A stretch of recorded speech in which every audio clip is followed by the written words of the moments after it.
Hello everyone, and welcome to the free and live Joomla SEO, a step-by-step tutorial brought to you by cloudaccess.net. We are the official and exclusive provider of the demo trial of Joomla at demo.joomla.org. My name's Bernie. I'm going to be your moderator, and Jonathan Gaffel, excuse me, is going to be hosting tonight's webinar. Just a quick introduction to cloudaccess.net before we begin. As I mentioned, we are the provider of the demo trial of Joomla at demo.joomla.org. Joomla chose us because we share the value of open source software with them, and no other company has a business relationship with the Joomla project quite like us. We are unique because we are an internet hosting company that offers phone support as part of a standard hosting package. If you'd like to speak with someone as you develop your Joomla application, you can call us and we can give you direct help. We also provide a managed backup service where we can save your work and restore it for you if you run into an issue. We also manage 100% of the Joomla platform for you. You can get Joomla a couple of ways. You can launch a server and configure a database and then install the software. We take care of all that server-side setup for you, and you can launch unlimited Joomla sites through our platform in about 60 seconds each. And if you need a custom domain name, that's not a problem. You can purchase one through us as you develop your site, or if you already own one, you can point one to your site hosted with us. And lastly, I'd like to introduce Jonathan Gaffel. He's the project manager at cloudaccess.net. He is very knowledgeable with the Joomla content management system. He's presented at the Joomla Days events in Chicago, and he'll be a presenter at the upcoming Joomla World Conference in San Diego, I believe it is, in November. San Jose. San Jose. Very good. So I'm going to pass the screen over to you, John, and let you get started. Let me know if you need any help. All right. Thank you very much, Bernie. And hello, everybody. Today, let me get my screen showing here. All right. Bernie, can you just verify, are you guys seeing the front end of Cloud Access or the Joomla SEO checklist? We are seeing the front end of cloudaccess.net. Okay, just want to make sure. You got multiple monitors here. It's tough to see which one. Okay, so first thing we're going to start with here, we came up with a document that kind of walks you through step by step. From the starting standpoint of a brand new website, obviously Bernie walks you through the process of creating a basic brochureware, what we would call brochureware website in the other webinars. We're going to kind of take off from that point right there, actually using one of his webinar pages. This is an art gallery. So we're going to be taking off this SEO session with a art gallery site, but ultimately what you need to do is kind of envision the advice that we're going to give you and try to transpose it into your own industry, which could be quite different, but ultimately the principles should be in parallel. So basically, a couple of things that we're going to start with here. An art gallery would be a local business, something that is not necessarily an international or even national company. They may just sell art locally. So if you're an e-commerce site that you've got products that you're trying to sell to everybody in the country, but not necessarily in one individual area, this would probably apply a little bit less to you. But ultimately, I think the majority of sites out there would be, a brochureware site where you have a local establishment. And of course, if somebody was looking for your services across the country, that may or may not be possible to deliver. So I'm going to try to give you more of a local aspect of this. We're going to go through some of the tactics on getting your Google local listing and Bing local listings to show up, because we all know those actually come above the organic listings. We're also going to go through the steps of determining your target market, which could potentially be separated out by demographic, by specific location. Then we'll go through some keyword research, find out exactly what these people are searching to get to your site. And then, of course, we've got to concern ourselves with the writing of the content and maybe going through the content and doing some on-page optimization. Then we can do some complex things like restructuring your links to maybe have more keywords in them.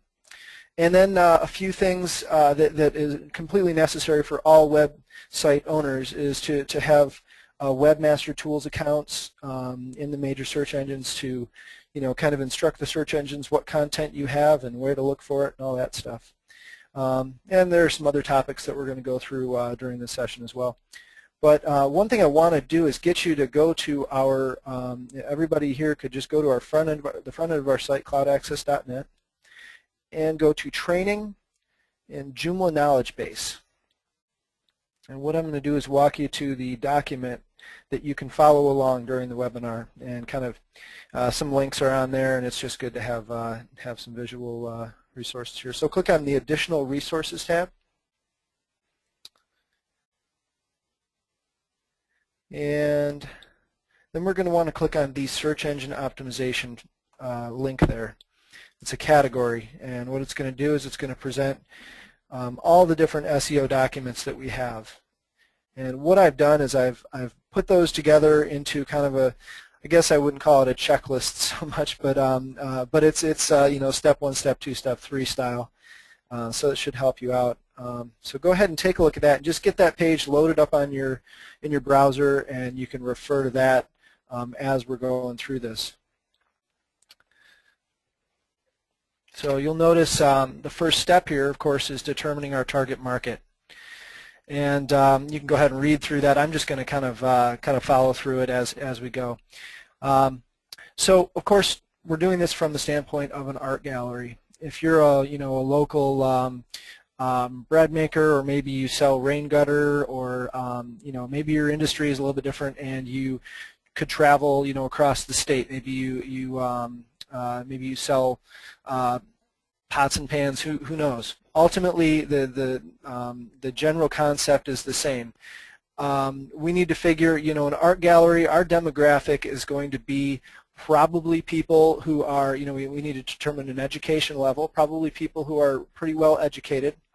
Believe it or not, Google and Bing, all these major search engines, they actually rate their content according to the reading level, if you will. From, let's say, they've got a 2nd grade reading level to a 5th grade reading level, and if your content is written, very, very proper English and uses big words, they actually rate that differently, not necessarily better, but differently than something that is maybe like a quickly written tutorial that that ultimately is just meant to go and learn something. So there's different writing methods when you're putting your content together, and that helps determine if we're shooting for a demographic here of educated people, artists, and not to say that all people that are going to the site are well educated and whatnot, but ultimately we want to make sure in this instance that we are writing very proper.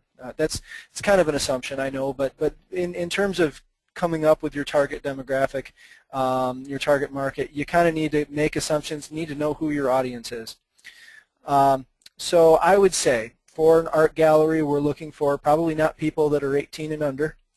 Probably we're going to want to focus this locally, but ultimately, of course, because it's online, everybody can see it that's on the internet. So we're going to focus it locally. We're going to think, well, we want people to stop by the art gallery. And if we're in, we happen to be in Traverse City, Michigan here, when somebody searches art gallery in Traverse City, we want our site to come up.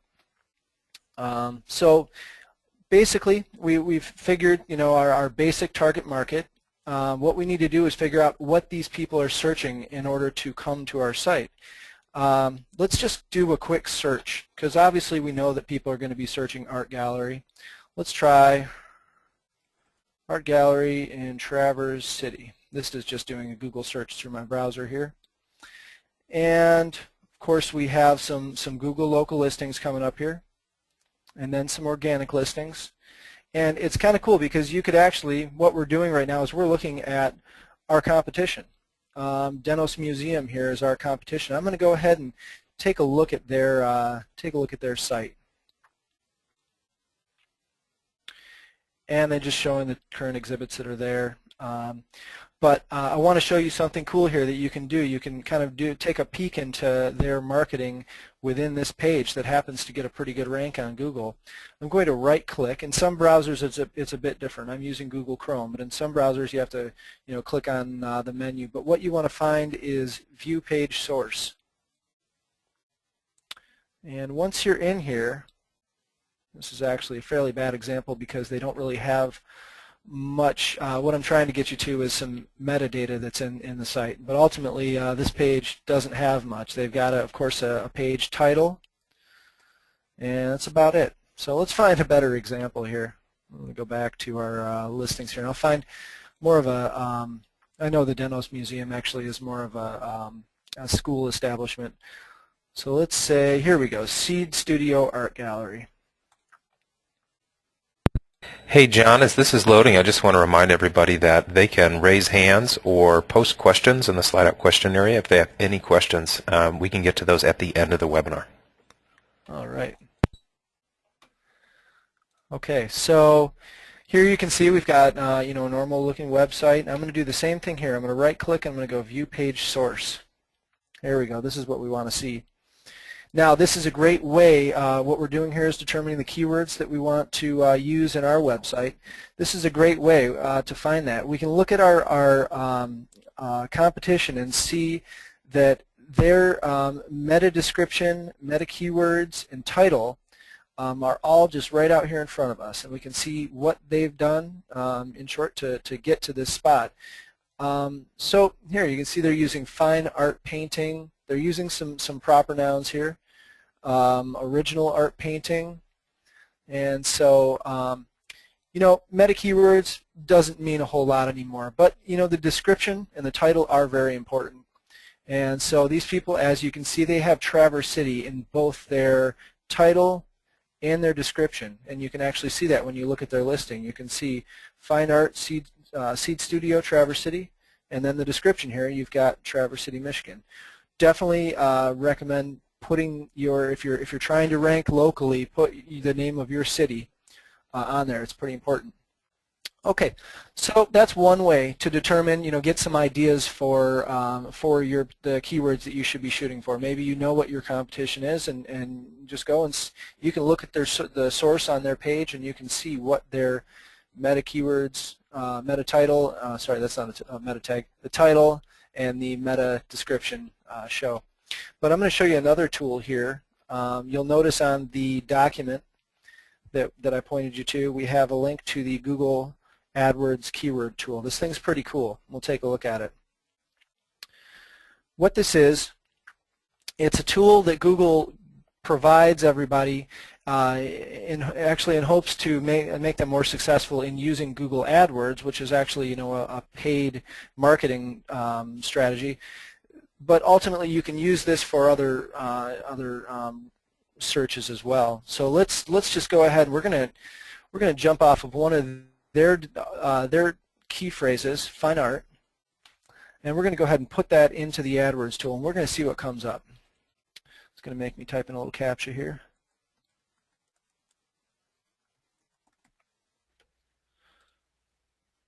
Okay.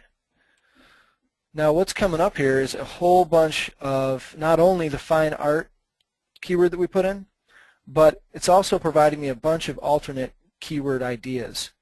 And it's telling me even whether there's low or high competition for that.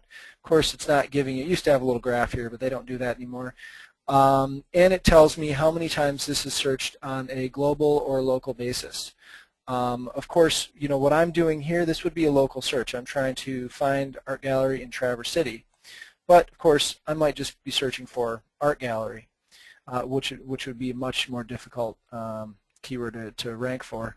So it's important to know that for a lot of these, if you're trying to rank locally for art gallery or fine art, it's totally possible, and it's totally possible to rank globally as well. But ultimately, you just need to start making a list, and I would say even just starting out with a list of 10, but that's just personal preference. Start out with a list of 10 keywords, not necessarily including fine art. You could try other, look at, you could even, I wouldn't maybe not go with your competition, just kind of do some brainstorming yourself and figure, what would I search to try to get to my industry or my site.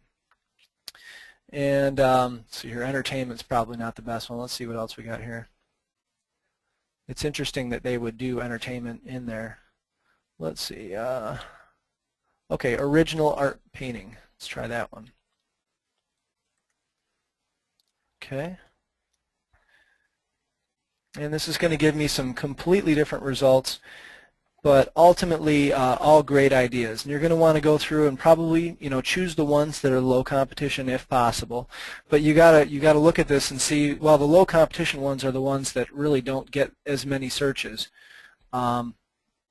It's interesting to see this art paintings it's saying a low competition with 1.2 million searches. Sometimes you can't go by that. I wouldn't trust these 100%, but they're a great general indicator. So once you've made a list of all the keywords that you want to use, and you can actually kind of use this tool to set those up as well. You can save these. I haven't done this in a while, but you can save these yep, save all. There we go. Yeah, it saves them in a little bucket, and you can go back and here we go, my keyword ideas, and you can go look at individual ones and search them and see what comes up. So get used to this keyword tool. It's pretty neat. Okay, so now we have a list of keywords. I'm just for example purposes, we'll get a notepad out and we'll do like, we decided on, I believe, fine art. Let's do painting. Of course, we want Traverse City. And let's do a couple of different mediums like oil paints. Maybe our art gallery focuses on oil paints. And okay, so we have a little list here. And what we're going to want to do is go through our content writing process. This can be pretty time consuming. I would say, I'm going to take a look at what Bernie's got here. He's basically just put some Latin sample text on here, but we can go through and give you some ideas as to how to put together the content properly. I'm already logged into the back end of the Joomla site, so I will just jump into that homepage article and get going. Oh, it looks like my session stopped here. Hold on one second. There we go. All right. Okay. So we've got to find the homepage article here. It looks like welcome to the art gallery. Okay, as it stands right now, you'll see he's got a bunch of text on the page and he's got a page title. One thing we would recommend against is using the page title as just printing it on all pages, because, and I can show you this, we have a little tool here called Firebug. I'm going to inspect this. Now you notice how this page title here is generated within Joomla as an H2. That would be a step past H1. H1 tags are typically looked at as more important than H2. So, so what I would recommend doing is making it so these don't show up, and we're going to create our own title. And we also want to include our fine art keyword, because this is the one that we're going to go for. Let's say this one gets more searches than the other one. We also probably want to include the Traverse City. So we're going to make the page title Fine Art in Traverse City.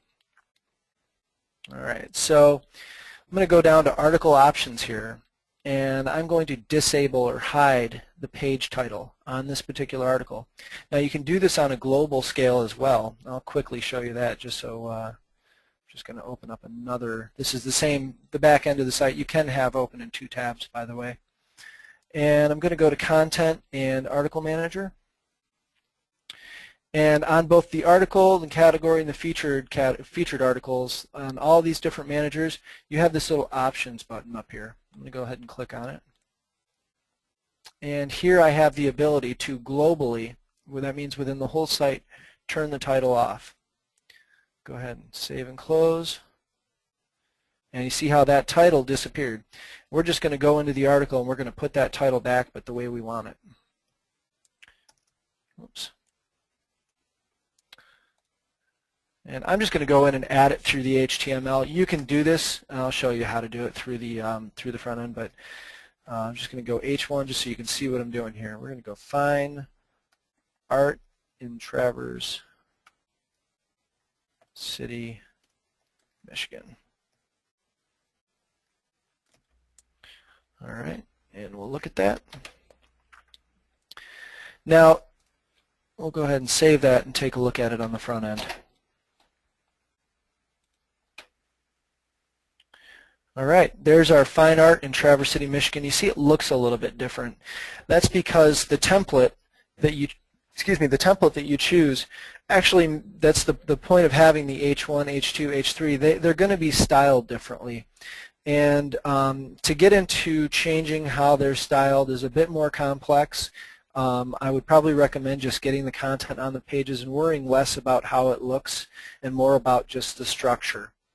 So I'm going to go ahead and do a little this little Firebug tool again. It's very useful for developers if you want to look at the code and do a little inspect. Take a look at it. Now you can see that this is an H1 tag instead of an H2. Far more important.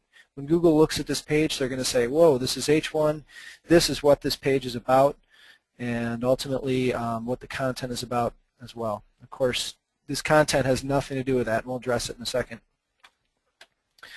So, as I mentioned, you can go in and you can add this stuff through the what you see is what you get editor, fine art. Oops. And you can decide, well, I want this to be, H2, H3. All that stuff can be done here too. I prefer to do it within the HTML editor. So let's do a bit more optimization on this particular article. Now we've got the H1 tag there, which tells what the main contents of the article is about. But ultimately, we're going to go ahead and just write something here. Okay, so fine art in Traverse City, Michigan. We have the art district, and we have I'm just going to come up with a couple of different, you could think of them as subcategories within the article, but what we're going to do is we're going to make these the H2 or heading 2 portions of it. So we've got the art district in Traverse City, and then we've got the, let's say, annual, spell that right, art show. And these two, I'm going to put some content underneath each one of these. They're kind of like topics. I'm going to make these H2s.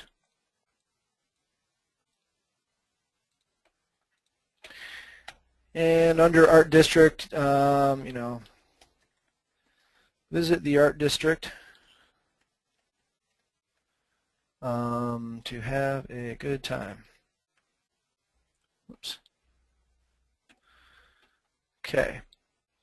So of course we'd want a whole bunch of content in here, and I'm going to actually, just to make it look better, I'm going to go and grab some sample Latin text off of the home page here. And as always, it's best practice to go through and paste your stuff into Notepad just so you know for a fact that all the formatting is removed from it. Okay. All right, and so we'll go through and add a bit of content here.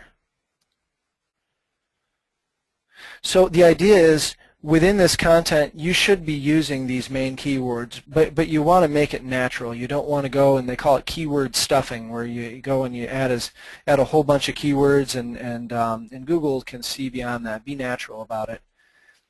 Oh, got stuck there. Okay, there we go. All right, so we have information under the art district here. Let's do the same for the annual art show. And this is not going to look very pretty, but you'll be able to get the point.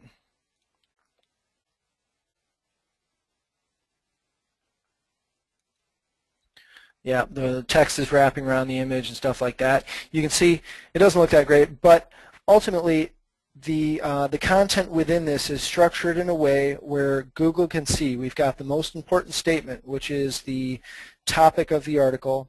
And then we have the subheadings, which kind of describe the text within that specific, the paragraph below, within that specific block. And same goes, and you can drop this down. You can use heading 3 tags. Of course, we'll go through the interlinking of, within articles using anchor text. But that's the basic structure.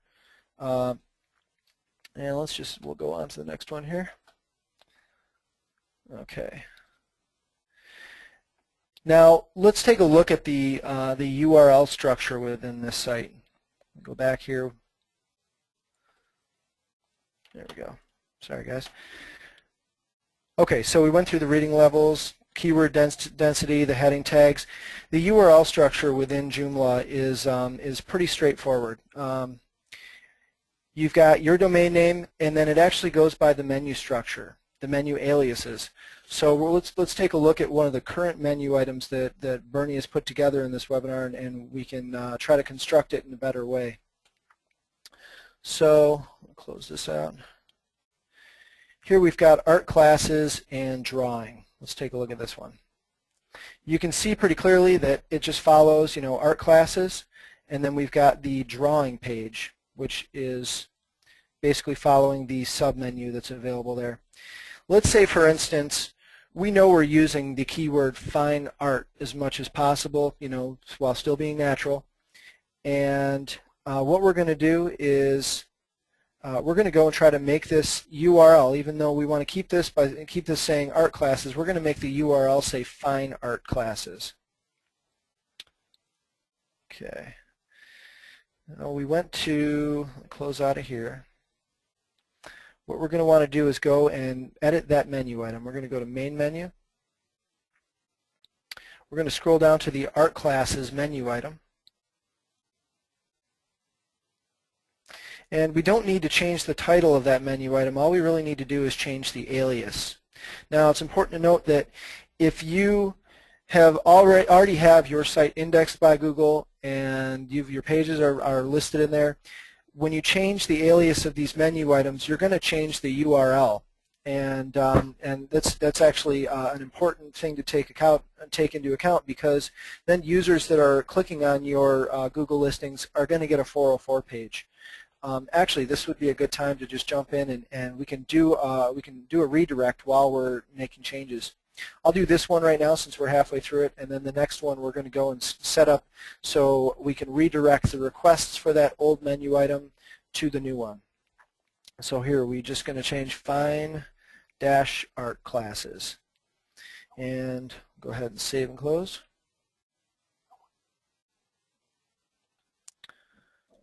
All right, and of course what we're going to do, I'm going to refresh this page, and it's actually not going to show up because this page no longer exists with this URL. We have fine-art classes.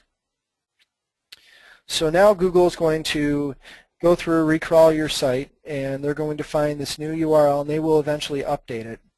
And they'll also probably rank you slightly higher. Maybe it's one point out of many one factor out of many that they take into consideration. But this fine art is going to be now a keyword that's taken into account. All right, let's do another one, and this time we're going to do it with sculpting. And you notice that it actually changed the fine art in sculpting. It changed the path for every sub-menu item that's underneath this. But let's say, for instance, we want to go and we want to change this specific URL to say fine art sculpting. Of course, I don't think it's probably not the best idea, because honestly at this point it would be what we would call keyword stuffing, where we're just getting the keyword in there as many times as possible. So in the interest of not doing that, let's choose another keyword. We're going to do Traverse City Sculpting. How about that? Okay, so I'm going to go back into the menu manager. I'm already here. Menu Manager. And I'm going to go down to sculpting. Now, actually, before I make this change, I'm going to go into the redirect manager. I'm going to do this in my other tab so we can keep this open. See, I opened my other tab there. Going to components and then redirects. Clear out what's already there. You can actually see right here where I got that error page before. It actually keeps track of that, and that's what we want to go through and make it so these requests get forwarded to the correct place. So I'm going to go ahead and delete this out of here, put that in the trash, and I've got a fresh space here. Now you're going to watch, as soon as I change this menu item, see, I just went through to edit the menu item. I'm going to change this particular menu item to Traverse City Sculpting. All lowercase, just separated by dashes. Hit save and close. Now, if I'm in Google, and let's say, for instance, I'm flipping through the Google listings, and I click on the link that links to this page right here, it's going to go to an error page, as we're about to find out, because the menu item has, or because the URL has changed. So I go ahead and do that. My error page has been generated. Now I'm going to go back in here. I'll refresh, and I can see that error being taken into account right there. What I want to do is I want to make it so this error actually, this gets redirected, this page, to the correct page. All the traffic from now on will get moved to the correct page. So let's go ahead and we'll go to the correct page here. I can just go back to the home page and follow the correct path to get there. Classes, sculpting. See, we've got Traverse City Sculpting. And here in my redirect manager, I'm going to click on the error that was produced and enter the destination URL. That would be just the correct place. And you need to enable it. I'll save and close. And now, if somebody tries to get to that old listing, or that old Google listing that has the incorrect path, see, it just got redirected. You probably didn't see that. Watch the top here. Ready? I'm going to hit enter, and it redirects it. It's important to do this if you're making any changes that that affect the URL structure, or even if you're moving from, if you're moving your site from Joomla 1.5 to 2.5, anytime these URLs are going to be affected, you want Joomla, or you want Google to know about the new path. Okay, so let's go to the next item here.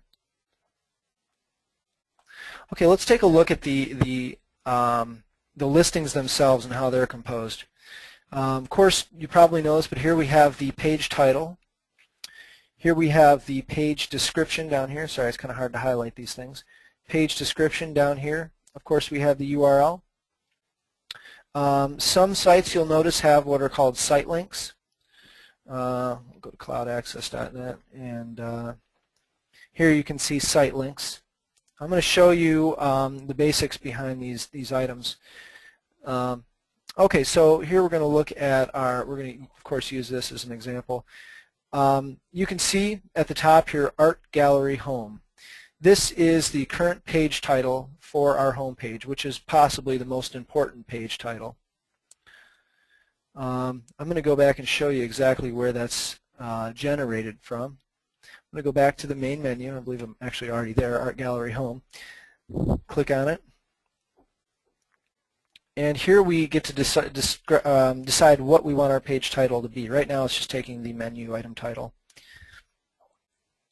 So let's see here, Fine Art Gallery in Traverse City. Actually, I think let's do it on a sub-page. I'd rather, we're going to do it, we'll stick with these drawing and sculpting ones just because we're working on those. So we're going to go to, Page Display Options, Browser Page Title, and this one we're doing Fine Art Drawing in Traverse City. Okay. Hit save and close. And you can see my page title has changed to Fine Art Drawing. Before it would have just taken the browser or the article title, but now it's actually we've stipulated that it's supposed to use that, and we can actually take a look at the source and view that. All right, yeah, we've got title right there. Now let's go. You can see that the description isn't actually being generated. So let's go and take a look at that. Oops. Close out of the redirect manager. We don't need that anymore. I'm going to go into that specific article. Figure out which one it is here.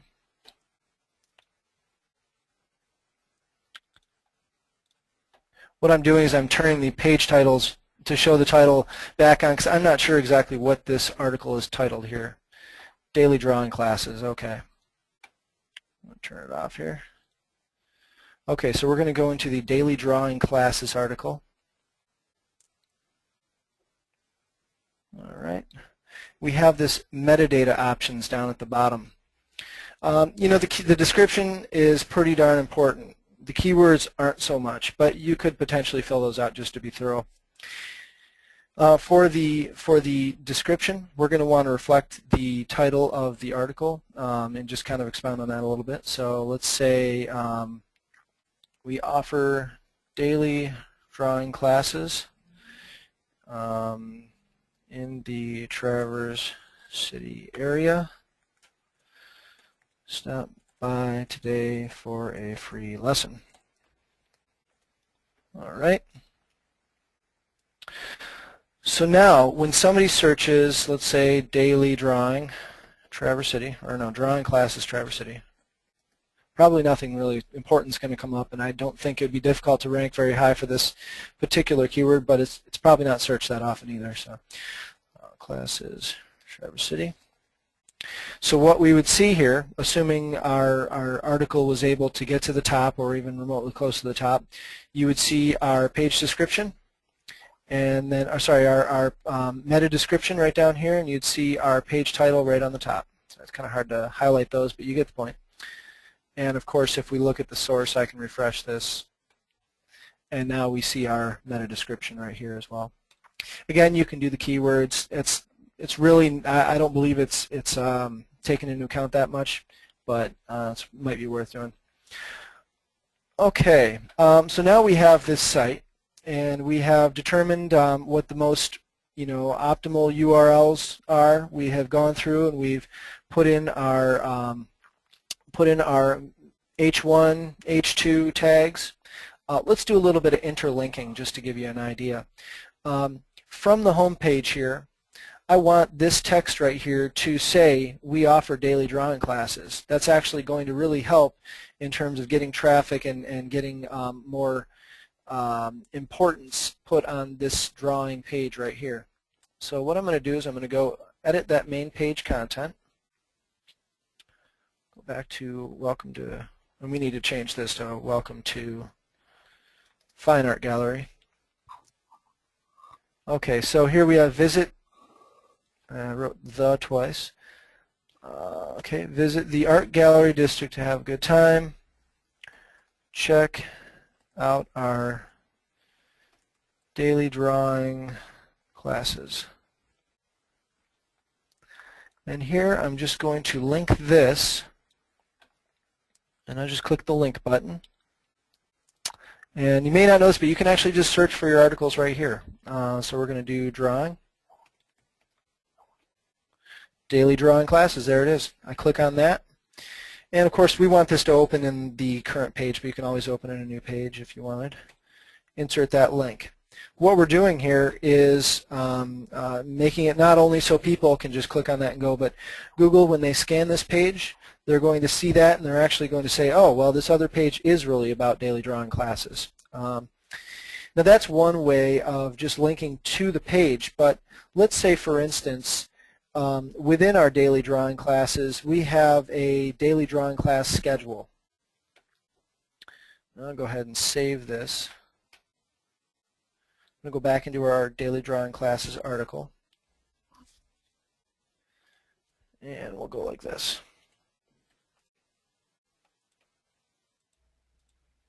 Sorry guys, my mouse is kind of doing some funny things here. Okay. And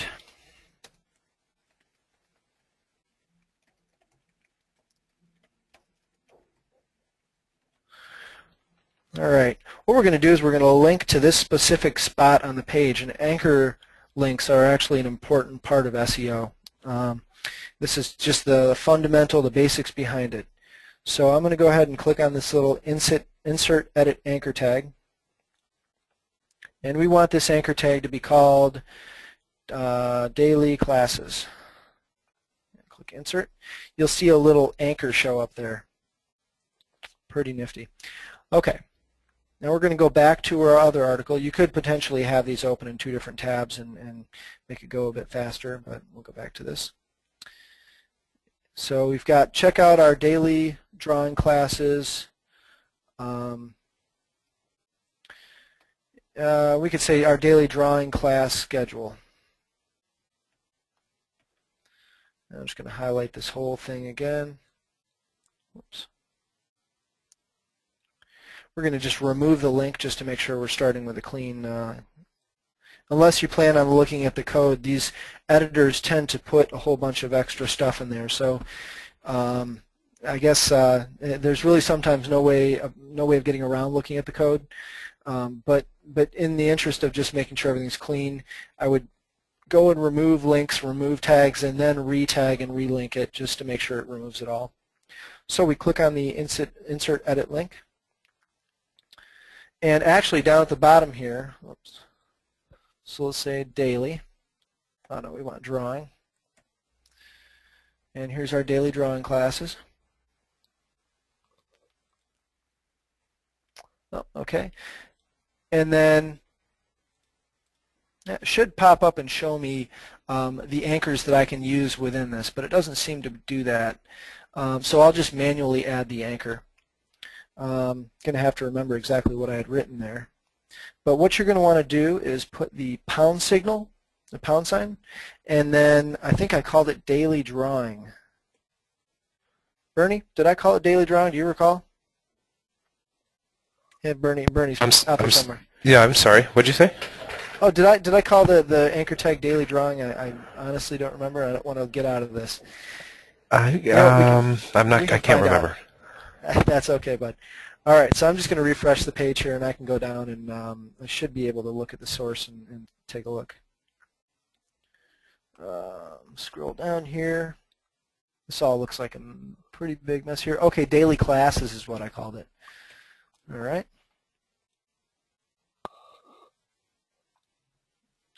Okay, and we're going to go back here and go to the end here, and I called it daily classes. That is just manually inserting an anchor tag. But actually, what you should be able to do, just try it here. You should be able to, within the link, select anchors, and I believe this actually only works within articles. So let's say, for instance, the specific spot in this article that I wanted to link to was down farther as opposed to being in another article. That's when this would load the specific anchors that are available. Anyways, okay, so we'll go ahead and save and close. All right, so go back to the home page here. And now we have our daily drawing class, which, as you can see, links to the middle of this article. Go back, and I'll show you again. Go ahead and click on this.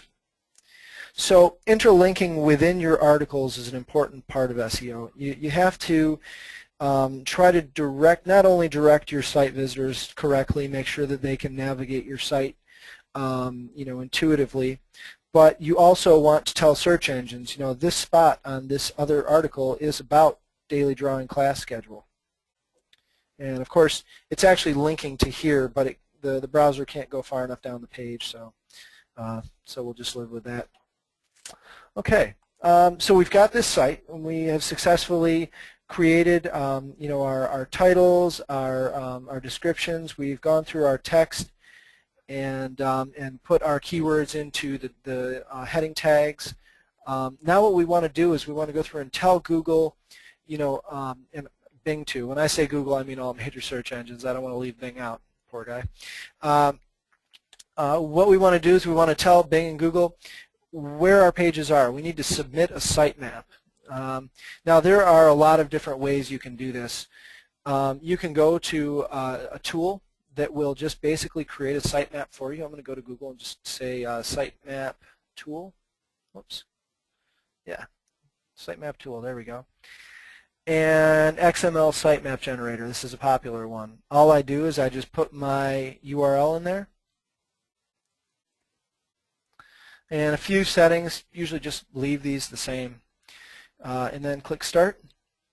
And what this is doing is just scanning the different links on the pages, and basically it follows every link to come up with a map of your site. And you download an XML file that is your sitemap. Here you can see it right here. This is a sitemap. Now, a lot of people think sitemaps are something that have to be visible on the page where it shows all the links. Not necessarily true. In fact, you see most sites don't have those anymore. We don't have one at cloudaccess.net. What we do have, though, is an XML file that tells Google where all of our URLs are. Now, the problem with using an XML sitemap generator like this is, let's say next week we go and we change and we decide, well, fine art wasn't good enough. We're ranking better, but we want to do fine Michigan art. And we change our URL within the site. This sitemap is not automatically going to change. So what people typically do is they would go and use a sitemap generator tool that is an extension within Joomla that basically just keeps your sitemap up to date all the time. I'm going to, let me just dig through my extensions here and see if I can find a version of a popular one called XMap. I believe I have one. Just give me one moment here. And don't believe I do. Okay, so we'll go ahead and just go download one. If you look on the SEO, step-by-step SEO document that I have, the checklist, I actually have a link to the XMap sitemap generator here. Let's take a look. Yep, XMap right there.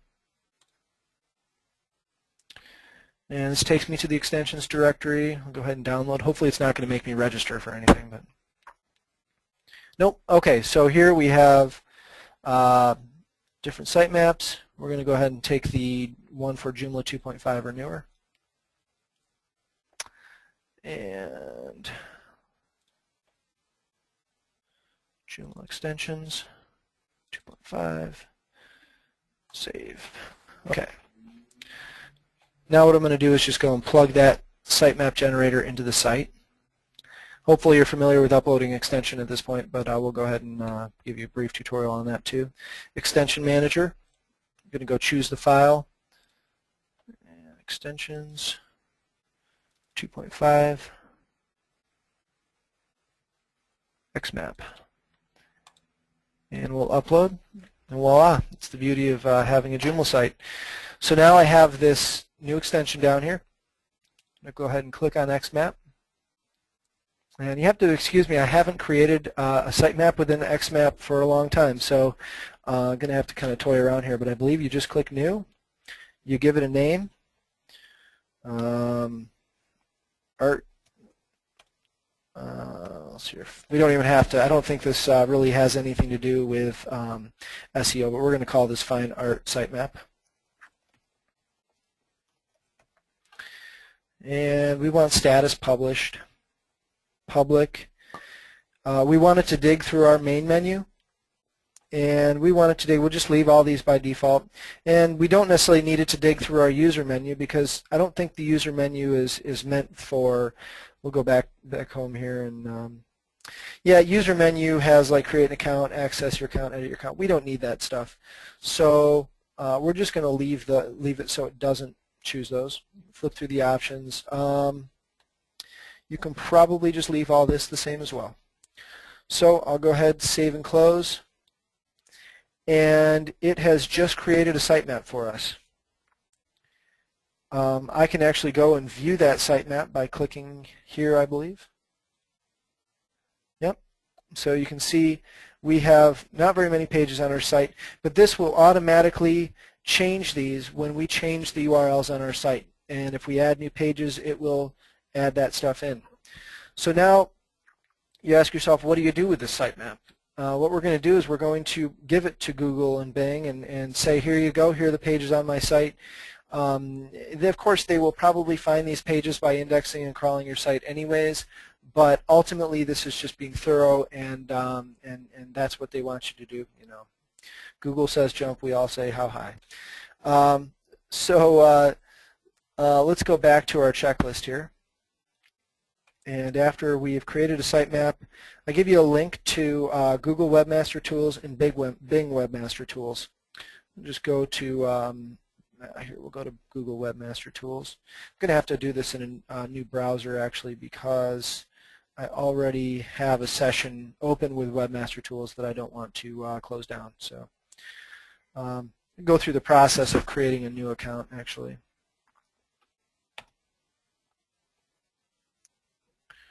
Yeah, let's see, I don't even think, you know, the problem is with Google is they integrate all your different accounts. I'm afraid to actually create a new Webmaster Tools accounts for everybody simply because it may try to connect that to all my current existing stuff and that will cause problems. But I'll tell you what I can do is just give you a description of what you're going to do, and I can even show you screenshots of site or Webmaster Tools. Let me just go to images.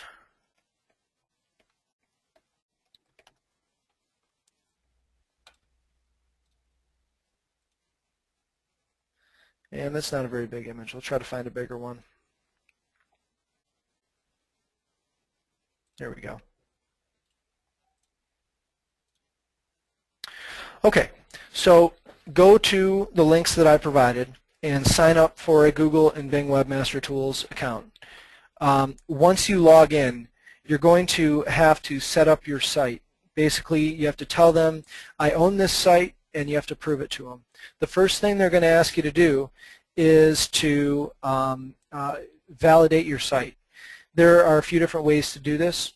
One that I would recommend that's really easy is they will provide a simple HTML file. It's a file that you'll download, and all they want you to do is just place that file up on the web server. Hopefully at this point you're able to access FTP. If not, I will, if you want to check back on our SEO document down here, I'm going to provide information on how to validate your account. It's an important step, and it's not overly complex, but it's one of the more complex things to do. But essentially, you take the file that they provide you, it's just a simple HTML file, and you upload it to the root folder of your site. That would be where your Joomla site is located. In our case, it's the HTTP docs folder. And from there, you click on a validate button, and they will see that file there, and they say, yes, this guy does own this site, guy or girl does own this site, and they will allow you to administrate it. Once you log in, you're going to see a number of different links on the side here. Site configuration is the one where you upload your sitemap. All you're going to do is click on the site configuration, and there's a button that says Submit Sitemap. Once you get to that spot, they're going to ask you for the URL of your sitemap. That's where this comes into play. Here I'm just going to click on this XML sitemap as I did before, and this gives me a link directly to my sitemap. So you want to provide this same link to them, and ultimately they will use that. From that second on, they'll use that to determine what links you have in your site. I guess also they'll use the crawlers that they have to figure out what links they have. But again, that's how you add the sitemap to Google and Bing. All right. So those are the main things we just covered. A couple other things that I want to go over that are a little bit, you know, on the side. Google, Bing, they all take into account load time, and this is kind of a big boo-boo that people usually do. Is they'll go and they will upload images to their site that are way too big and ultimately aren't labeled correctly, and this is actually a big portion of it. I know a lot of people, personally, you notice that I just went and used Google Images. I don't personally know, but I've read on forums a lot of people that get a lot of traffic from basically just the images that they have on Google Images. For that reason alone, you may want to go through and make sure that you have the correct tags on your images. So let's go and take a look at that. You can see here I linked to the image optimization article. Images, of course, have alt tags, file names, image size. When you're adding the image, alt tag is not the most important thing, but when somebody's on your site, and let's say, for instance, they're on a device that doesn't show images, when they hover over this, when it doesn't show images, they'll actually see your alt tag. When they hover the mouse over it, they see the alt tag. So it's important also for blind people that go and browse the internet. This is an important tag for them as well. File name. Now, you're not going to see a lot of people say that this is a huge important thing, but in the interest of just best practice, it's always best to try to be descriptive when naming the file. For instance, if I've got my home page, there's a picture of my studio. I wish. That looks pretty sweet.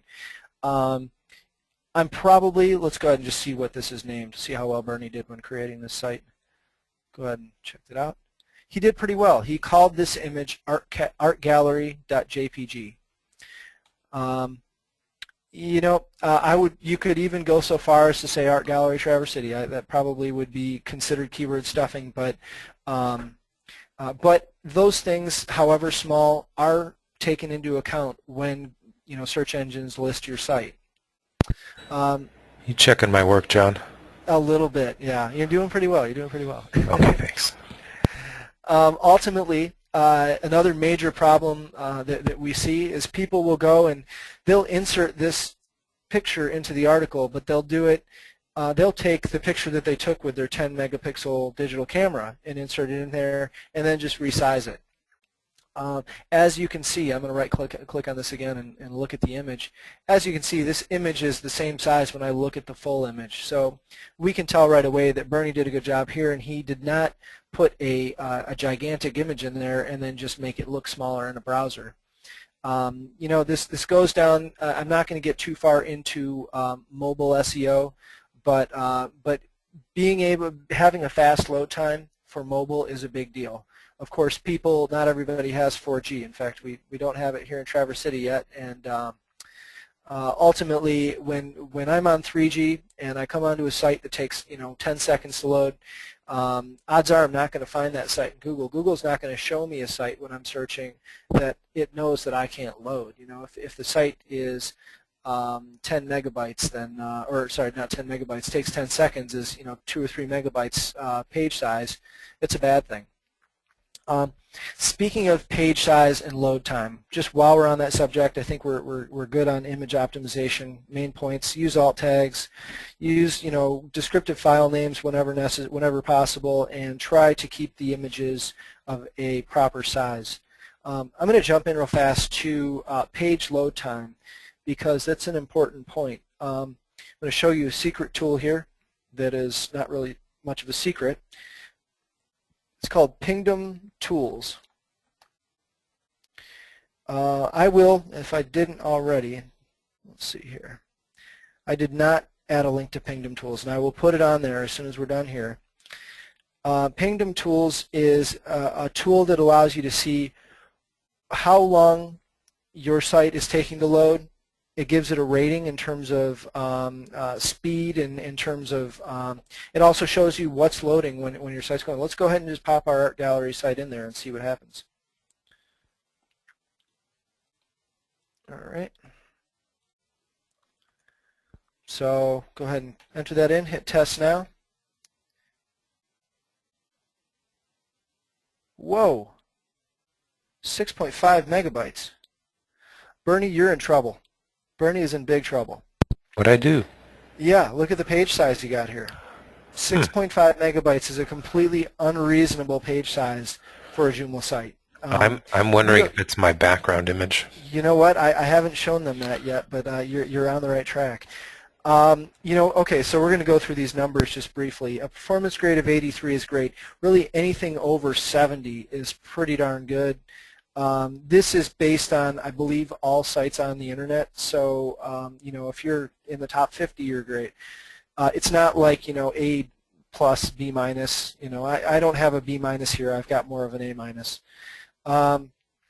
Requests. Requests these are HTTP requests. It's how many times my browser has to go out to the web server and grab information for my site.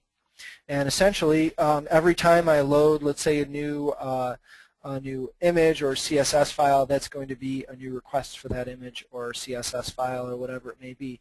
46 is pretty good. You want to keep probably below 60 or so. I'm probably going to get people yelling at me for even saying that. But a load time of 3.5 seconds is slow comparatively. Not terribly slow, but ultimately that's because we have this 6.5 megabyte page size.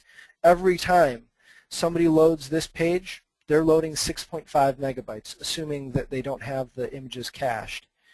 So let's scroll down a little bit and let's find out what's wrong with this.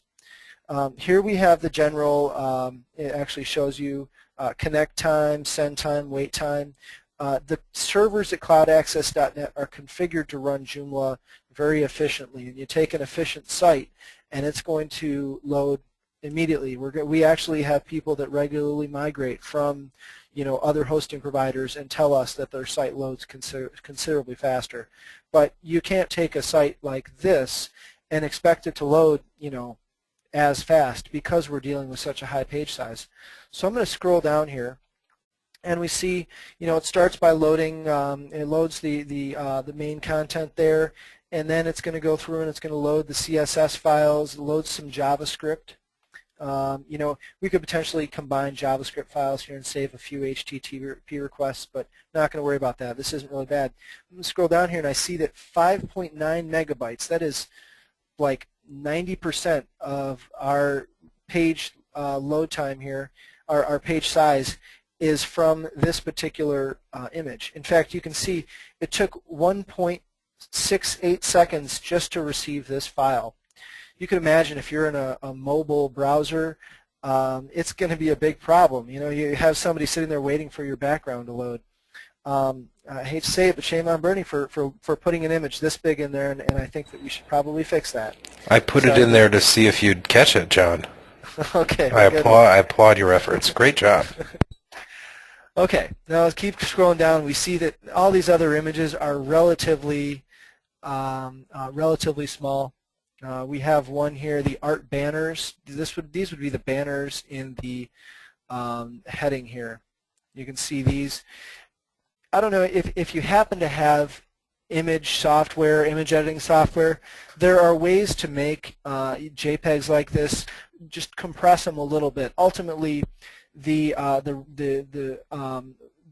resolution or the detail in these images may be slightly too much for web content. Web content is not really HD, and there's no reason to have. You could probably get these to maybe not half their size, but that would be a little bit nitpicky. But ultimately, going through this, I can definitely see a significant improvement to be had here, and I'd be curious to go resize that and stuff, but in the interest of moving forward, we're going to just expect that Bernie will fix that in the future. So. Hey, I will. You know what? One quick question. When should you use a PNG or a JPEG or a GIF? Or GIF. Good question, yeah. Okay, well, let's talk about transparencies. One thing that people try to do, this image right here, this art logo, is obviously it's just a box. Most logos actually, they have some sort of, let's go ahead and look at cloudaccess.net. If I look at cloudaccess.net, that's kind of a bad example too because we're on a white background. But if we were on a black background here, you wouldn't necessarily want to see a big white box around cloudaccess.net. So in this instance, a JPG would not be a good option because JPGs don't handle transparency. They can't do it. GIFs and PNGs are capable of that. Now, a GIF is meant, and I guess there are very technical reasons for this, but a GIF is not meant for something that has a lot of detail. For instance, it doesn't do very well on images like our headings here. We wouldn't want to use a GIF here. We'd want to use either a JPEG or a PNG. Ultimately, I think, and you guys could probably correct me here, but I believe that JPEGs can offer a lower file size when you're looking at these, but it also depends on the quality of the image. So GIFs are actually better used for things like, we probably don't have, this logo would not be a bad candidate for a GIF. You could probably get a smaller file size with a GIF here, maybe. It's got a little detail, but ultimately not a lot of different colors. Let's take a look at the Cloud Access site. This is a bit better example here. I'm going to go to the home page. And for instance here, these images here I would say are probably too detailed for GIFs, but Gosh, that's a good question. These images up here, these little Twitter, Facebook, YouTube, those are good candidates for GIF images. They are not a lot of colors, not a lot of details, and a GIF it has to do with how the image is mapped. You can imagine, you know, a couple hundred pixels there, and how each pixel is colored and the orientation of them. That's the difference between GIF, JPEG, and PNG. Ultimately, JPEG and PNG are the ones for better quality. If you need a transparency and good quality, use a PNG. If you need a transparency and not so good quality, use a GIF. You'll get a smaller file size. If you're just putting up photos off of your camera, use a JPEG. That works just fine. Thank you. No problem. Okay, so let's jump back here, and we can hop back in our checklist here and see where we're at. Okay, inbound links. One of the major, and I apologize for having such a small section here on such an important topic, but one of the major aspects of how you rank in search engines is how many links are going to your site, the popularity of your site. And also it has a lot to do with what type of links they are, you know, whether they're anchor text coming from some, you know, really big site out there that pulls a lot of weight in the internet, or maybe it's another small art gallery that's down the street. Ultimately, they all help, with a few exceptions. They have links that are specific that are no-follow links that don't count, basically. But the idea is try to get links in every way, shape, or form, and do it on a fairly natural basis. If you're an art gallery, we'll just go from the standpoint of an art gallery, and I'll use a few examples. Excuse me while I grab a glass of water here. Okay. If you're an art gallery, odds are I'm getting my material from, let's say, my frames, my canvas. Maybe I have a bunch of different, like Jackson Pollock, if I don't believe he's still alive, but if he was an artist friend of mine, I would probably first go and talk to other people that I know that have websites. Of course, having websites in my industry helps even more. But try to connect links with them. I don't know that a link from a, let's say, telecommunications company would help in terms of getting my popularity up with this site. And so I would say go and talk to, if I was in an art gallery position, go and talk to my artist friends, try to get links from their websites. I think even more importantly than that, and you probably would require quite a bit of pressure, but I would talk to my the manufacturers of the frames, of the material that I use, and say, hey, I'm a valued customer of yours, and this may require calling them. It may require getting in touch with their web developers. But say, you know, I'd like to have a link from your site to mine. And basically, there is difference here between inbound and outbound links.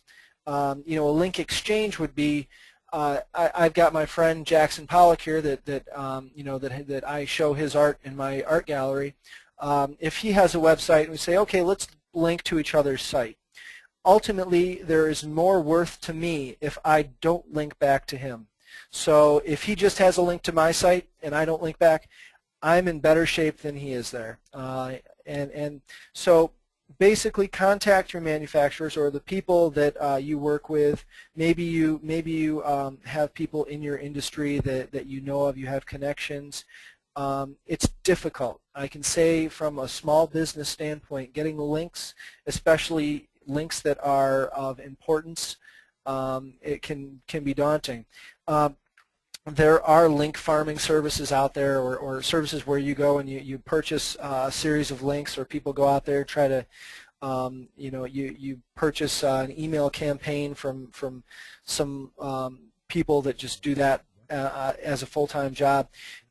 The fact is, Google and Bing, they're pretty good about recognizing the getting natural links versus people that are farming these things out, and you can get in trouble with that. So I guess I'd recommend against having people, you can have people do this for you if you have somebody in your workplace that is good on with email and on the phone. Maybe send out a few emails a day and just say, hey, keep pressuring people, say, hey, I don't see you have a link to my site yet, all that stuff.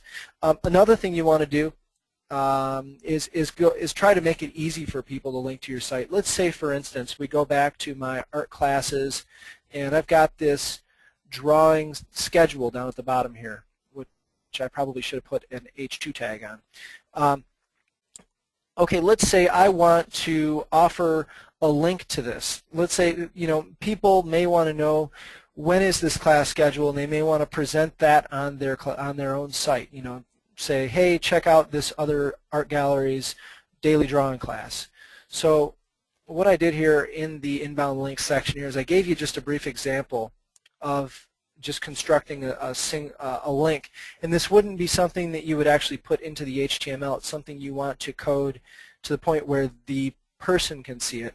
I'll just go ahead and copy that. I'm going to put it into the article. Probably lost my session here, of course. Yeah, hold on one sec. All right. So I got to go back to the article manager and daily drawing classes. Do a couple things here. We want to make this H2. Okay. And at the bottom here, I'm going to say want to link to my daily drawing class or daily drawing class schedule. Oops. If I could spell correctly, sorry. Copy this text, and I'll just paste this in here. And we'll go ahead and get a link to this specific. I can actually go back to my home page and even use, I'm going to copy this link that I created before. If you take a look right down at the bottom of the page when I hover over it, you can see that it has the pound sign and then daily classes at the end of it. That links to the anchor tag right on that page. So I'm going to paste that link right here. So here we've got our webinar site, our fine art site, the URL, and then to the specific spot on this page. And then the anchor text, we're going to say daily, we want to even use Traverse City in here. Let's see here, daily drawing classes in Traverse City. Okay. Looks good. Go ahead and save it.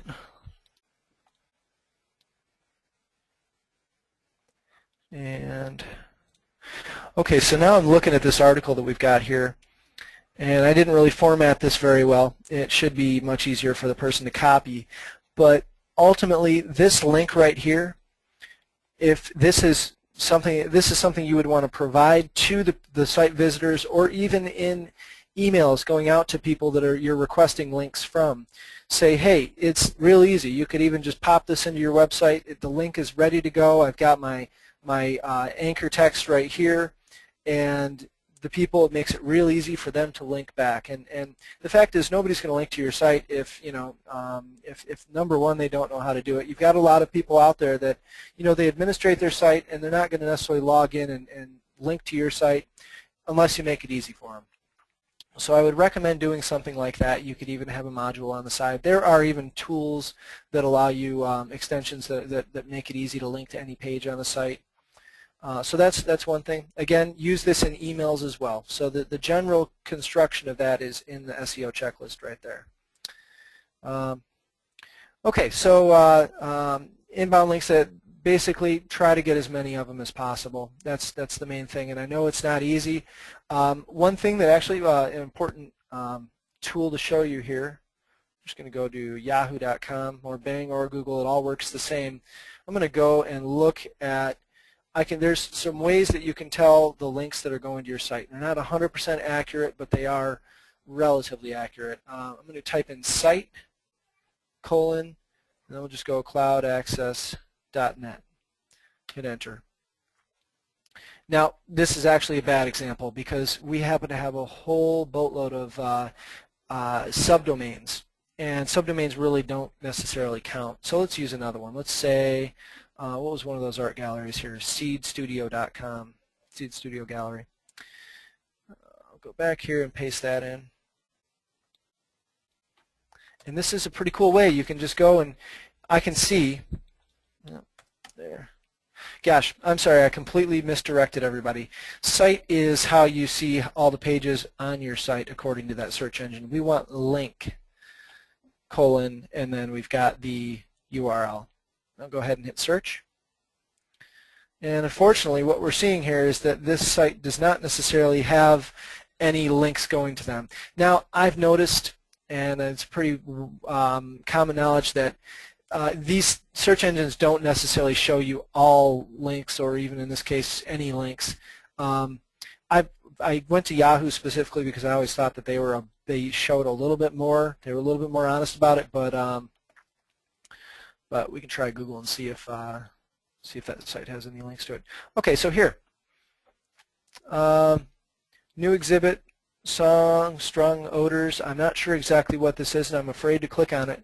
But according to this result right here, our Fine Art Seed Studio Gallery, it actually has a link from this particular website. We're going to go ahead and click on it. Small children beware. Okay, this isn't so bad. Yeah, so this is actually linking to, and you can see here, they've got it right here. That's the link that's going to the site. So ultimately, it could be potentially a one-way link as well. So this site, our Seed Studio, is benefiting from a one-way link from this site, and we can tell that by using this little code here. Now, you can there are other ways to see what links are going to your site, and there are better ways. Going into Webmaster Tools, having analytics set up. But this is a very simple way just to check it out. All right. Okay, so we have one final thing here that I just want to rip through. Local business listings. This is a very important topic. When you're marketing locally, you want to show up on the. Let's just go ahead and do. All right, Art Studio, Traverse City. Get some local business listings here, and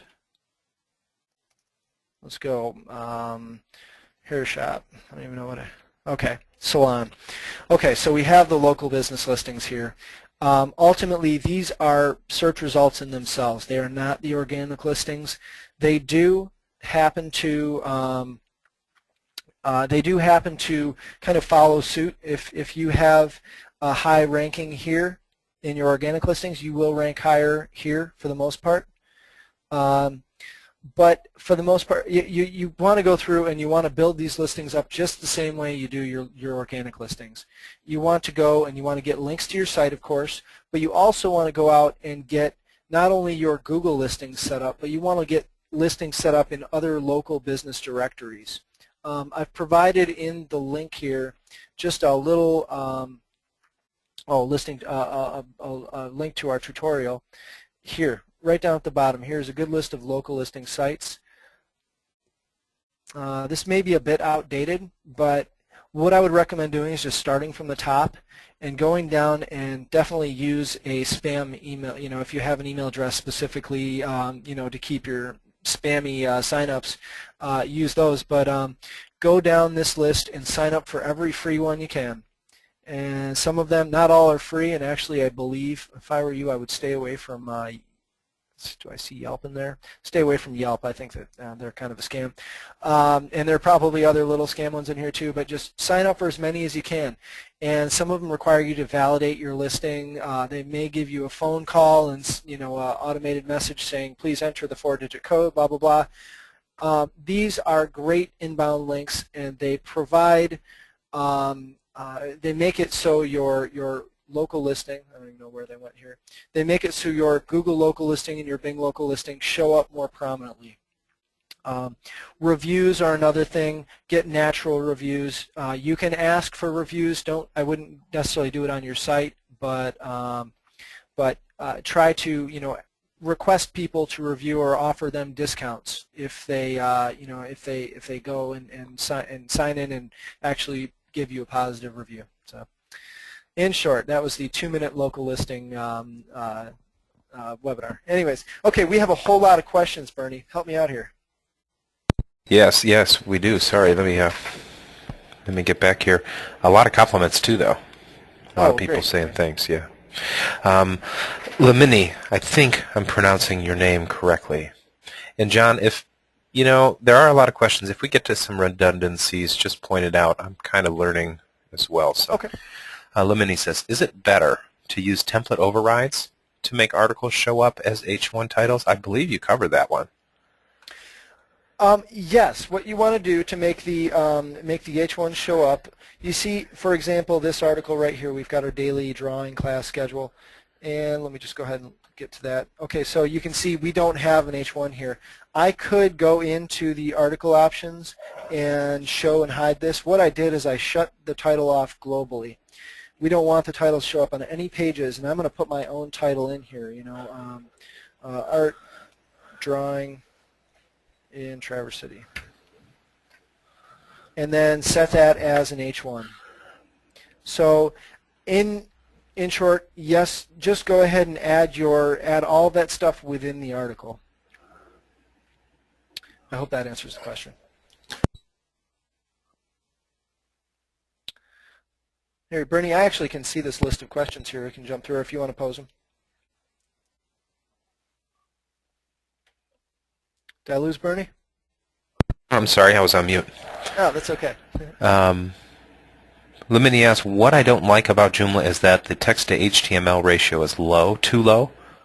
What's the best way to make that ratio high? Text to HTML ratio.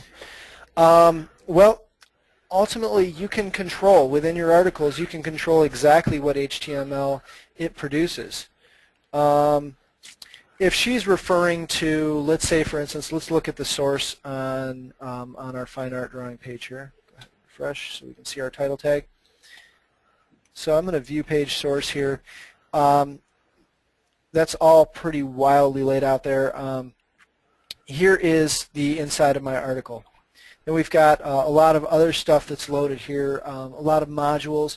Ultimately, the amount of HTML that's produced for the entire page is largely based on the template that you choose. So I would recommend choose high quality templates. There are a lot of junky templates out there, especially free ones. Cloud-based is great, but basically we want to go with high quality templates, and you can control 100% what shows up within the article. What shows up outside of the article, your menu and stuff, you could go with a simpler menu. We have a menu that actually uses JavaScript, loads external files, so that you have less control over, but ultimately you have full control over it because you can choose the template that you're using. Okay, very good. Fred says, are you supposed to do the keyword search for every page on your site? I think redundancy is important, right? Being as thorough as possible. Yeah, our keyword research, we came up with 4 main keywords that described our site. Of course, this is not a very accurate list. If we were going through and doing keyword research on an art gallery site, we'd probably want to list every medium out there, pastels, and watercolors.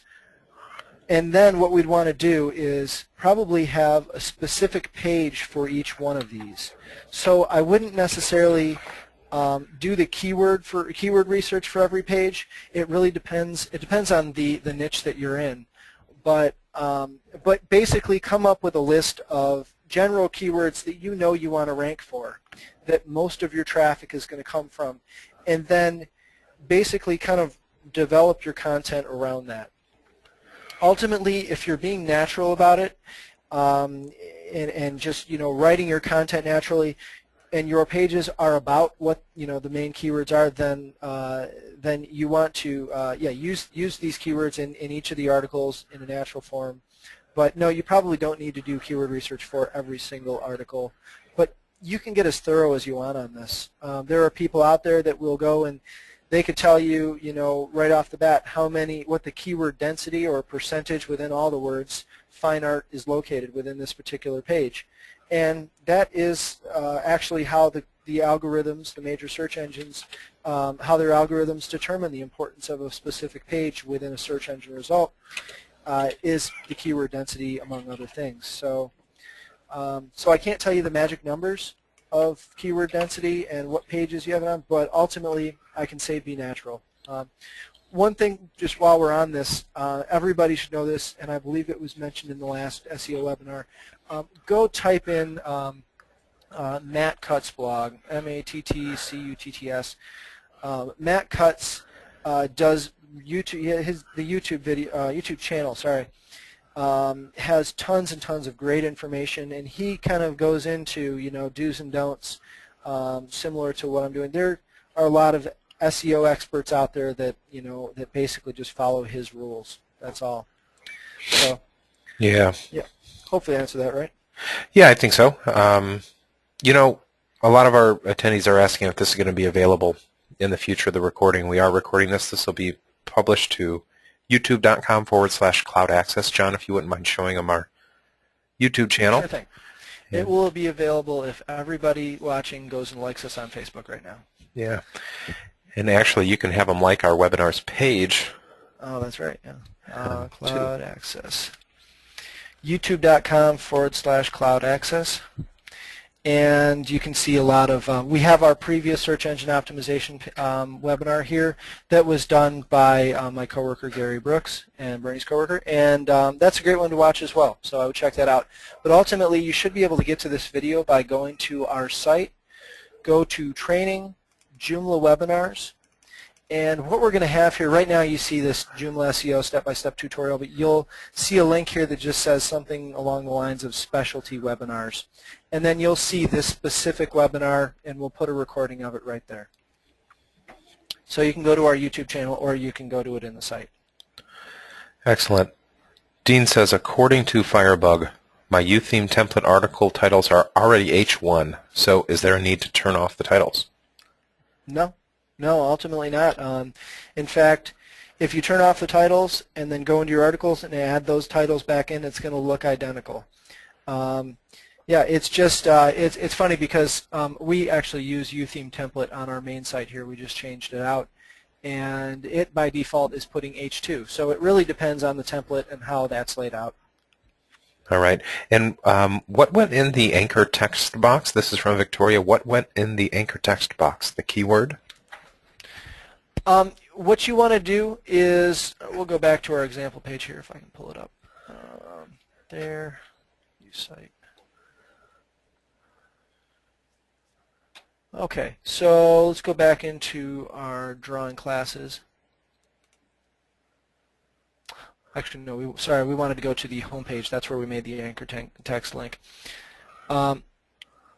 Let's say, for instance, we wanted to rank for drawing classes in Traverse City. And we want to, off of the home page here, we're creating a link to that subpage, which has all the drawing classes in Traverse City content on it. We created a link here that goes to it. So I'll just remove the link and recreate it. Oops. Link. Oops. Sorry, guys, my mouse is a little funky here. Okay, unlink.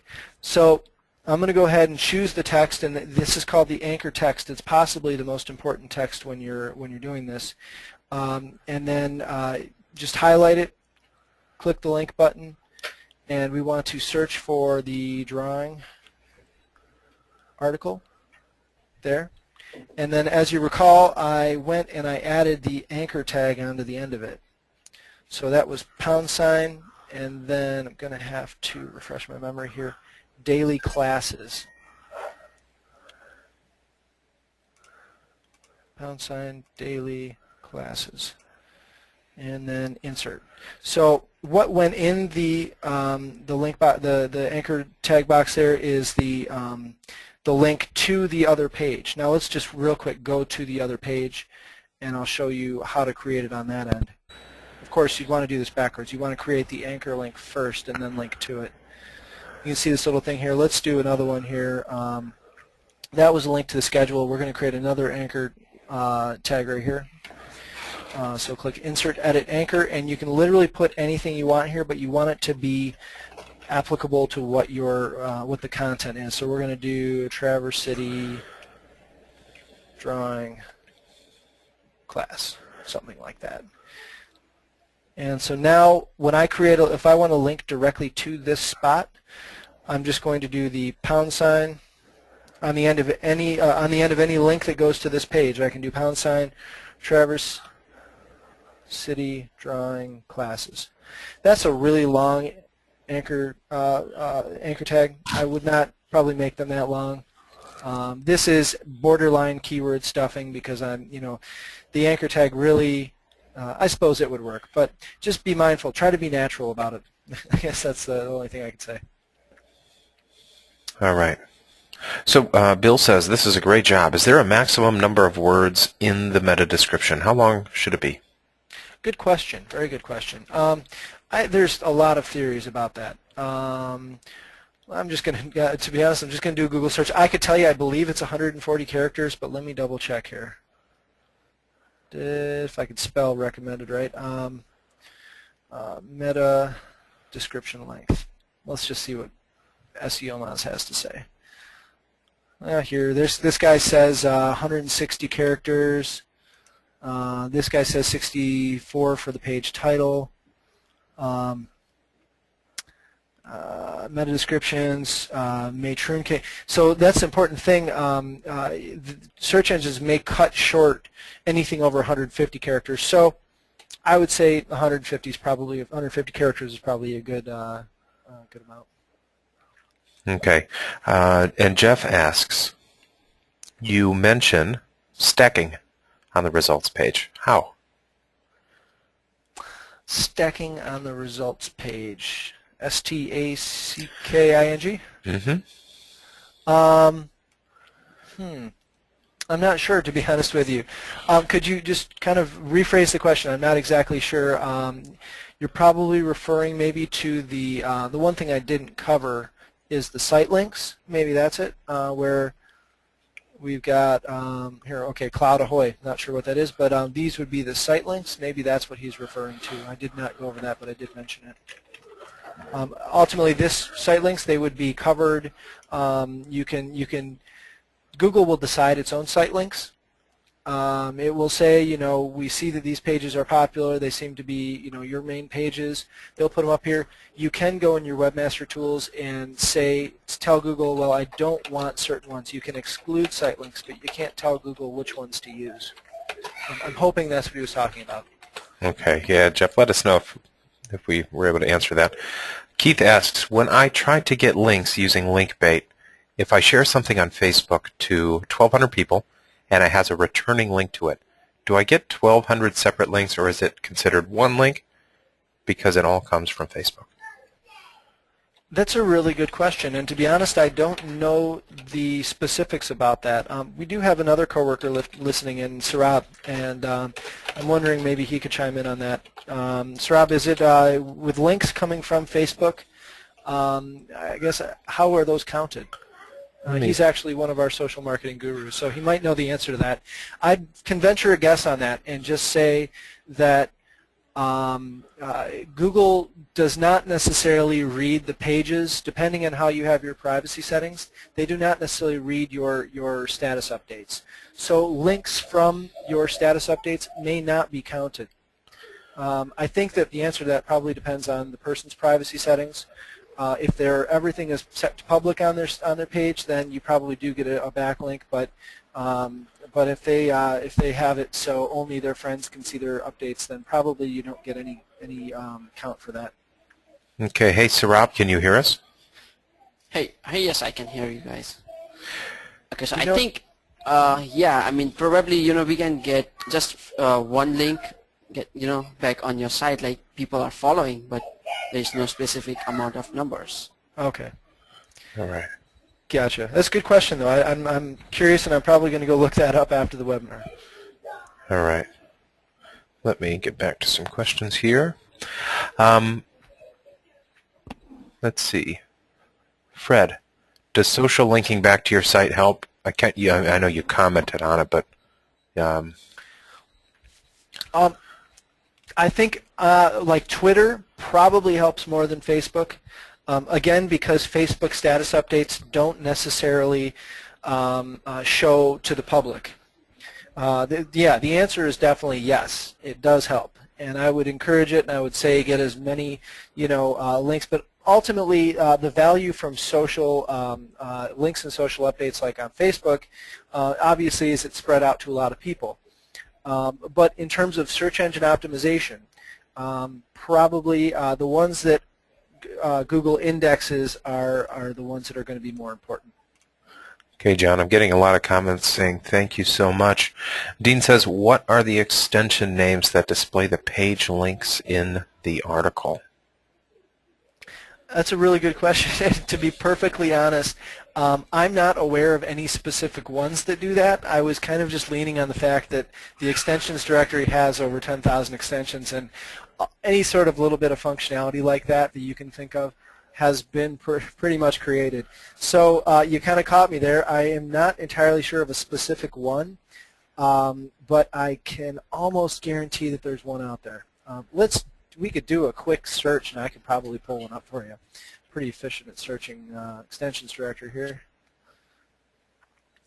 Okay, so they're going to be under, let's just do site links. And looks like Sarab actually already came up with one. Short links. Okay, so this would be structure and navigation. What I would do is I would go to the structure navigation and then the site links portion, and probably there are some in here that offer that. So sorry, that's probably not as much help as you wanted, but ultimately there are a lot of different features that offer that. But I wouldn't, that's almost part of like a share. For instance, people, they can like a page on Facebook, they can share it on Twitter, but they probably have within those extensions, the social extensions, they probably also have one that has a thing where people can copy the specific spot on the page, or maybe a post's link so they can share it. Similar to when you go to like YouTube. We go to a specific page here, pause this, and here we can go to share, and it gives me the URL. I'm sure there are extensions that do that as well. So again, there are over 10,000 here. I'd venture to guess that there's one in there that does that. All right. Jessica asks how to get the URL for images on the websites that can be used to refer to any other websites, so we can link to that image on the specific page location. Gosh, I'm not sure exactly. Bernie, can you try to rephrase the question a bit? Or have it show up in a different page while still taking it from that same image. I think she may just want to know how to link an image to the original source. Yeah, that's pretty easy to do actually. Let's say I'm not going to have Bernie admit to this, but I'm guessing he probably pulled this image off Google, which is a big no-no. I'd say people don't do it. But let's say, for instance, we wanted to link this image, which is on another site. So I'm going to go to images.google.com. We'll say painting. And here we have the Mona Lisa. And I'm going to just find the specific URL to this image, which happens to be quite long. And then within this, instead of linking, I'll go ahead and just choose the image. For the file path, the URL here, instead of linking to a local image, we're just going to put the full image path there. And it's probably going to be all scattered and stuff because it is, it is going to be a different dimensions, but update. There you can see the Mona Lisa. So basically, yes, you can display images from other websites in your site. However, I'd like to step back and say, don't do that. You want to get the images locally. I probably wouldn't pull images off of Google. That's not very good practice. But technically speaking, yes, it's possible. We have the Mona Lisa. Yeah, you know, John, I get a lot of my images free from morguefile.com. It's a free image Oh, I didn't even know that one. resource, yeah. What's it called? It's Morguefile, M-O-R-G-U-F-I-L-E. M-O-R-G-U-F, Morguefile. Interesting. I didn't even know that's out there. Cool. Yep. Stock photos are a difficult thing to find sometimes. Yep. You can pay a lot of money on them, and this is great. Is Yep. that Arnold Schwarzenegger? Sweet. Cool. Okay. All right. Steve has a question. How long should it take to see actual results when doing some of these things? How long can you wait before you can see improvements take effect? That's a really good question as well. It depends on where your site is at. If you're just starting out, you know, I would start, if your site is brand new, I'd start and I'd go get links from local listings, try to get links from other places. Google will crawl your site more frequently, and it will give more higher rankings to more popular sites. The answer to that is probably, if you want me to just throw out random numbers, I couldn't tell you if they are exact by any means. It really depends. But I would say that if you're just starting out, if you just launch your site, I would expect that if you go and you start a webmaster account, you could probably get it indexed in Google within a week or so, or considerably less time. That means that you would actually see it when you type in, for instance, let's just go to Google. This is an easy way to tell whether your site is indexed in a search engine. You type in site, and then cloudaccess.net, or your site's URL. It will pop up and it will show you the different pages on your site. If, of course, we don't have 236,000, but it will show that. So you can get in Google relatively quickly. Now, how fast you climb to the top of search engines for your specific keywords, that depends greatly on the difficulty, the competition that you have for those keywords.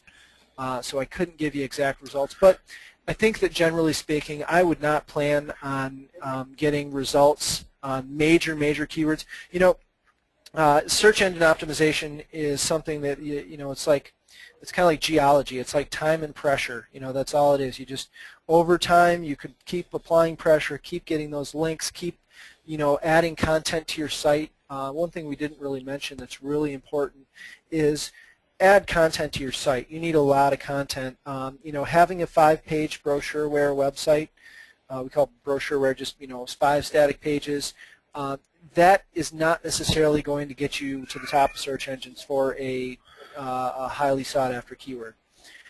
You need a lot of content.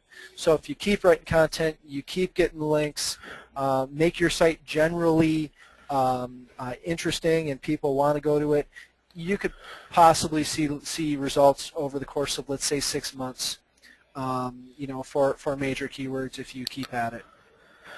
All right. Hey, Sir Rob, can you hear us? Hey guys, yes, I can hear you guys. Hey, was that answer okay? Oh, yes. Okay. Just want to check. Sir Rob's kind of like Big Brother. Yes, Sarab is commenting on the side saying it could take 1 week to 10 years, you know. It's a difficult question. It is a difficult question. You know, a lot of attendees today, and it's okay if you come and you don't want to ask questions. Alan and Andres and Brian and Bruce and Chris and Dan and Doug and Eduardo and Gary and GV and Henry and Hugh and Hugo and Jay and Jessica and Jill and Jim and Jerry and John and Julie and Keith. I won't go through the whole list, I suppose, but okay. We appreciate you guys coming. Gerardo, please let us know if you have any other questions. Gerardo asks, if every developer does this, which would be the expected place in organic results? Meaning, which is the most important? If every developer does this, which would be, I suppose the first one. I'd ask you to, could you repeat the question again? If every developer does this, what is the best place to be in the organic results? Yeah, I hope he's talking about does search engine optimization. I believe that's what he's referring to. I feel like this is kind of one of those questions off Jeopardy. Yeah. Yeah, if every developer does SEO on their site, what can you expect? I think that's what he's asking. So I guess you first of all you have to look at your industry and your competition to determine how much value you'll actually get for particular optimizing for particular keywords. We have something called long tail SEO that if you find that, let's say for instance you're selling T-shirts nationwide, you print T-shirts and you ship them out to everybody around the country. In America, you may find that ranking for design T-shirt is basically the first 5 pages of that is just full of people that are established companies that are impossible to rank in front of in the short term. I would recommend probably in that instance going with keywords that are less sought after but still searched. You'll find that if you look in the keyword tool, you'll find that maybe design my softball team T-shirt is a key phrase that is searched maybe 500 times a month instead of 5,000, which or 5 million design shirts, and it may have a much lower competition. So I guess to answer the question, every developer out there, every webmaster is going to try to get their site higher in search engines. It's like everybody's climbing to the top, and how do you scramble up there?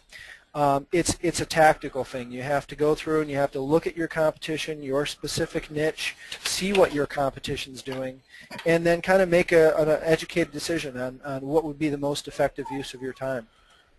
Or your money if you want to hire this out. Real quick, I'd just like to throw out there that there's a lot of companies out there that offer we'll get you to the top of search engines in 5 minutes. Give us $50. Don't believe in those companies, because there are actually situations where they can do more harm than good.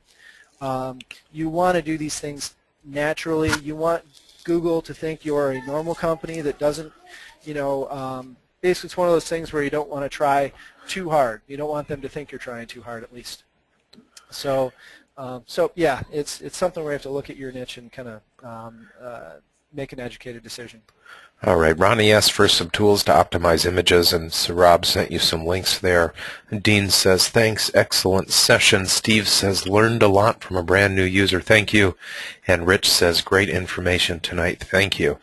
Harry has a comment, I think, about something we may be able to create in the future. Can you post a list of the SEO guide of recommended tools, sites, or extensions which we should consider using? I think that's a great project for us. Yeah, definitely. There are a whole lot of great guides out there. There's a lot of resources on the internet, no shortage of them. But ultimately, we will definitely put one on our site. You can keep checking in on our category. Let me just go back to cloudaccess.net. Actually, I take that back. Everybody can see my screen still? Yep. Okay. What I'm going to do is I'm going to click on our new Chrome extension and go to cloudaccess.net. Very good. Yep, I had to throw that in there. So you can keep an eye on, if you go to our knowledge base and check out our additional resources. We may actually make this a larger category so you can get to it easier. Keep checking in on our SEO category. We'll keep expanding on this and making it easier to use. Ultimately, we're constantly improving these systems. So check back frequently on that, and we will put some tools together for you. Great. Jay says, the comment really, very true about the SEO spammy companies. Better to build quality content and just make sure you're following the guidelines you guys laid out. Great tips.